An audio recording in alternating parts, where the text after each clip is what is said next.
This is a pipeline map. We're going to talk first about the green, that is oil. And the story has to do with these two export points. The ports in the north on the Baltic Sea, that is Primorsk, and Novorossiysk on the Black Sea in the south. The problem is insurance. Yeah, and it's like, I thought I was losing you before, now I hear you say insurance. This gets really sexy, really fast. So, part of the sanctions program is that the Russians can't get insurance for their vessels. And as of January 1, so 3 days ago, all the reinsurance companies have canceled all coverage for all parts of the former Soviet world. It's already done. Now it's going to take a few weeks for this to feed through the system, but it's already started, which means that any tanker sailing out of these ports has to get an indemnification coverage from a sovereign nation if it's going to operate. But the only countries that are left to do this, China and India, have never done this before. The first time anything happens to any of these vessels, it goes straight into international arbitration, which will take years to resolve, which means that any ship captain is not going to accept insurance and indemnifications from these countries. We're just waiting for an incident now. It could happen a year from now, it could happen today, there's no way to know. But as soon as we get a disruption, maritime exports stop. Now this isn't Texas, so this is a real problem. In Texas, if oil prices or takeaway capacity fails, you can shut in the well and turn it on later. You can't do that in Siberia. For those of you who are from like kind of the Missouri-Iowa border north, you understand. In the winter, as long as you keep moving, you're fine, but if you stop, you freeze to death, and it's a horrible way to go. Same with crude oil. Most crude oil in western Siberia is produced in the permafrost. And as the oil comes up through the frozen subsoil layer, as long as it's moving, it's okay. But if it stops for any reason, it turns to gel, and the water that comes up as a byproduct freezes into ice, and when water freezes, it expands and it pops the pipes from the inside. The last time this went down was 1992 with the Soviet collapse. It took them 30 years to repair the damage. They didn't get back to 1988 production levels until January of 2022. And now it's all going to unwind again. Now there is a bit of a buffer. About 1 million barrels per day of Western Russian production is not in the permafrost. They can shut that off and on, and they have already. But just in the last 4 days, output from Russia has dropped by 750,000 barrels. They only have 250,000 barrels left of flexibility. And after that, you're talking about shutting in those permafrost wells, and they will never come back. If we get an incident insurance today, you will see permanent damage to the Russian export capacity within a month. Now, what does that do to prices? That's a little bit harder of a forecast. All else being equal, which it never is, you remove 4 million barrels a day of Russian output from the system, you get $150 to $180 oil. Oil is an inelastic product. You have to have it. If you need 50 gallons in order to deal with your field, and you can only get 40 gallons, it's not like you just write off the rest. No, you pay whatever you have to do to get that last 10 gallons. But the price you have to pay for that last 10 determines the price for the entire market. The marginal demand, the marginal supply, that sets the price. So losing 4% of global oil is more than enough to double prices, all else being equal. All right, same map, we're looking at the red now, the natural gas. This is the one that matters here. This is the Nord Stream pipeline. This is not a marginal supplier to Europe. This is Germany's primary source, 40% of the total. Somebody blew it up over last summer. Now, the Germans have succeeded at replacing the volumes that they need. They used 7 different marginal suppliers. So prices as of the 1st of December were 6 times what they were before the war. Now prices, as you may have noticed, have gone briefly negative in Germany because energy is volatile, nothing's changed. And they're also having a freakishly warm winter. It's actually about 60 degrees in Berlin today, which is batshit. Shouldn't count on that lasting, it's still winter. Now the problem here is that the Germans don't think of energy the way that we do. I mean, we talk a good paranoid game about energy security, but we really don't care where we get it. So we produce a bunch ourselves. We get some from Mexico, some from Canada, some from Saudi Arabia. If we don't think anyone is watching very closely, we'll happily grab some from Venezuela. The Germans can't do that. They need reliability. They're in a tough neighborhood. They have precision manufacturing. So they prefer large contracts with state companies that deliver the energy on fixed infrastructure for long term. And that was Gazprom, the Russian monopoly. But without that pipeline, everything about their system is thrown into doubt. Because again, the Germans don't run things like we do. They use that natural gas not just to fuel their electricity system, but also their petrochemical system. And those petrochemicals are not exported, they're kept in-house in order to provide the base material for their entire manufacturing sector. Well, the first step in that chain is now broken beyond repair. So the entire German industrial model is breaking down.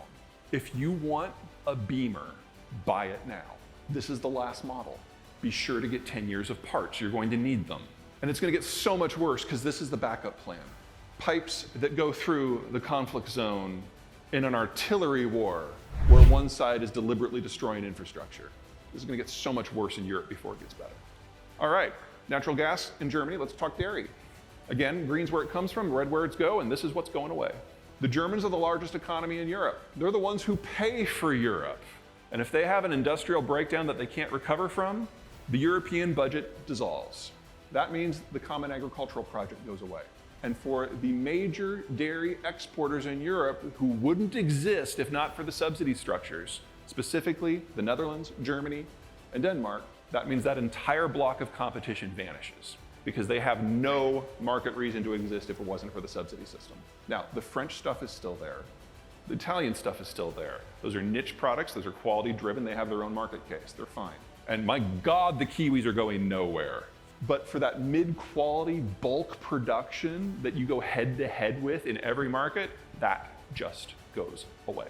One more little thing before we dive into some other stuff. We're in the final decade of the Chinese system, and that collapse might be forward position. We'll get into that a little bit more later. Chairman Xi of China has consolidated more power into his person than any human in history. More than the Kim dynasty in North Korea, more than Nero of Rome.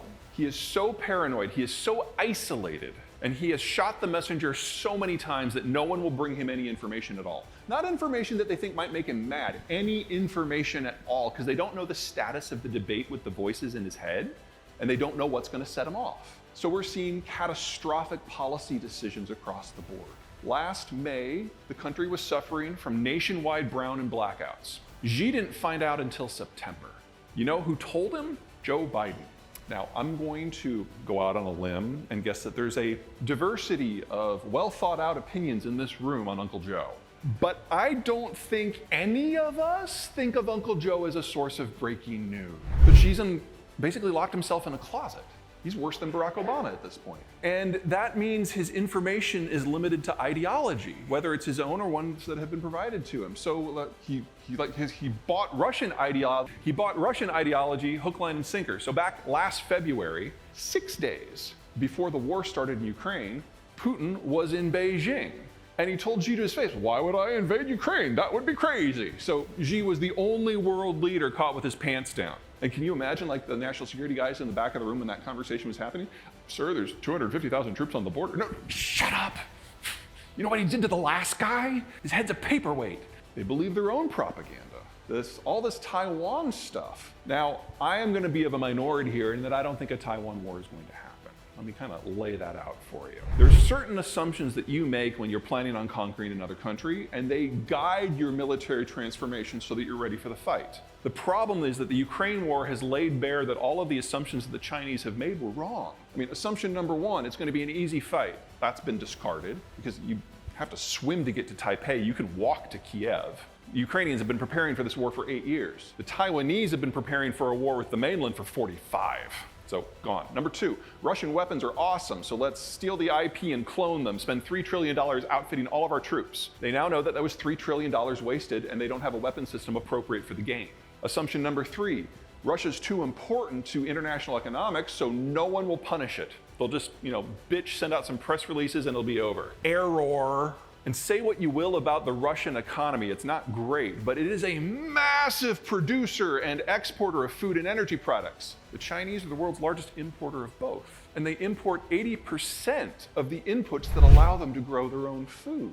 You take the sanctions on Russia, you put them on Beijing, you get a deindustrialization collapse complete with a famine that kills 500 million people in under 2 years. But I think the fourth one is what's really scared them. The entire Western corporate community just walked away. Not because of sanctions, because they didn't want to be affiliated with a genocidal government. They walked away from over $1 trillion of investment in the Russian space. Chairman Xi has no way to even process that. The idea that private citizens have agency?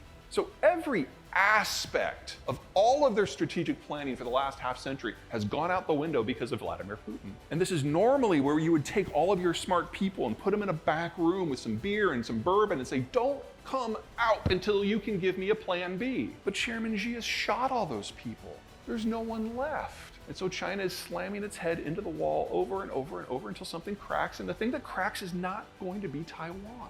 And then, of course, there's COVID.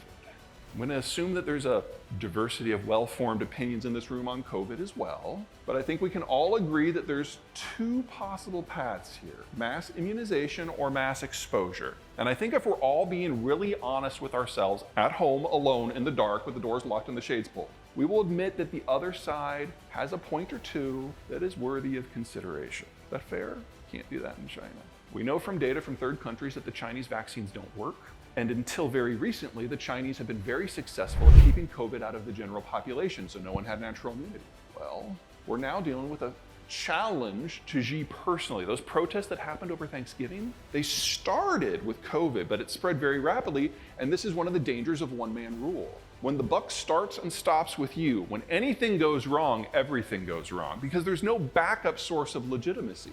This isn't the United States, where we've got academia and local government, state government and national government, and the business community and religious organizations and civic organizations. There is no civil society in China.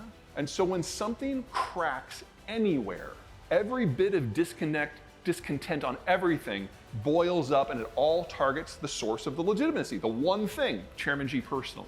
And so he gave in, and now COVID is ravaging the population that is unprotected. The lowest number of fatality estimates that I have seen so far are 1.5 million. Remember, this is a country with over triple the population of the United States, with a less advanced healthcare system, especially for critical care. There are 7 variants circulated in the PRC right now. 4 of them we didn't know anything about 2 months ago. They didn't exist. So we have no data on how bad this is going to get, because the Chinese, very Chinese of them, decided that rather than report fake data, they're just going to stop collecting data at all. So we just don't know. But this is very likely a regime-challenging system. And it could very well be a regime-ending event, because the one source of legitimacy is now being challenged each and every day across the entire system. In case you're still bullish on China, let me give you one more reason. Let's talk tech. There's this weird belief in a lot of the world, especially the United States, that China and the United States are somehow technological peers. They are not. China cannot produce the high-end chips or the mid-quality chips. They can only do the low-end chips, so that they make. But they can only make them with equipment that is imported, and with tools and software that are imported, and with workers who are brought in to do the quality checks that have to happen on every disk every single day. That's all imported labor too. What the Biden administration has done in the last couple of months is says you can't import the high-level chips, you can't import the middle quality chips, you can't import the equipment or the software or the tools. And any American working in that sector now has to choose between their job and their citizenship. And within 24 hours of that policy change, every American in the entire sector either quit or was transferred abroad. Folks, it's already over. And anything that comes from tech is already over. That's AI, that's automation, that's the Great Firewall, that's the social credit monitoring system, that's the hypersonic weapons program. It's all already over. China can assemble, and that's not nothing, but a technological peer it will never be.